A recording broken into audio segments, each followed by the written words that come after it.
بسم اللہ الرحمن الرحیم۔ عید قربان یا عید الاضحیٰ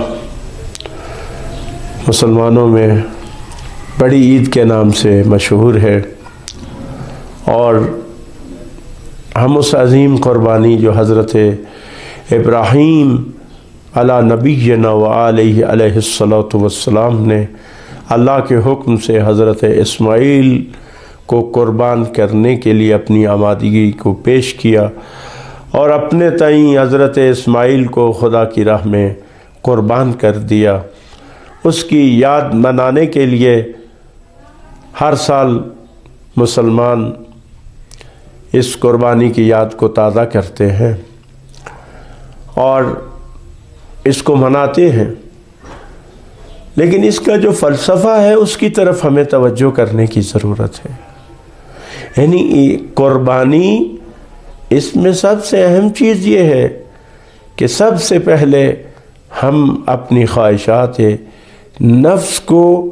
خدا کی رضا اور خوشنودی پر قربان کریں۔ اگر ہم اس پر آمادہ نہ ہو سکے،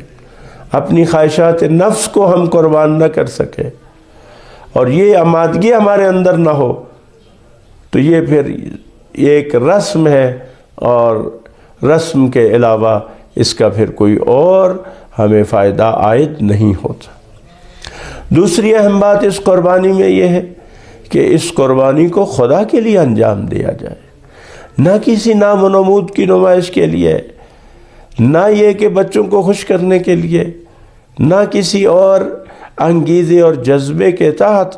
ہمیں یہ قربانی کرنا چاہیے، بلکہ صرف اور صرف خدا کی رضا اور خوشنودی کے لیے، سنت ابراہیمی کو ادا کرنے کے لیے۔ کیونکہ خداوند متعال قرآن مجید میں ارشاد فرماتا ہے کہ یہ قربانی کا گوشت اور خون خدا تک نہیں پہنچتا، وہ خلوص ہے، وہ خالص نیت ہے جو ایک بندہ مومن قربانی کے وقت کرتا ہے، اس کی خدا کی بارگاہ میں اہمیت ہے۔ لہذا خلوص نیت کے ساتھ ہمیں یہ قربانی انجام دینی چاہیے۔ اور تیسری بات اس میں جو انتہائی ضروری ہے وہ یہ ہے کہ اس قربانی کے حوالے سے قرآن میں ہے وَفَدَيْنَاهُ بِذِبْحٍ عَظِيمٍ، اس کہ جو اس قربانی کا فدیہ بنے وہ یقیناً وہ امام حسین علیہ السلام کی قربانی ہے، وہ کربلا کی قربانی ہے۔ لہذا ہمیں اس کو بھی یاد رکھنا ہے، اس کی بھی یاد کو منانا ہے، اور اس کی یاد کو ہمیشہ زندہ و پائندہ رکھنا ہے۔ والسلام علیکم ورحمۃ اللہ وبرکاتہ۔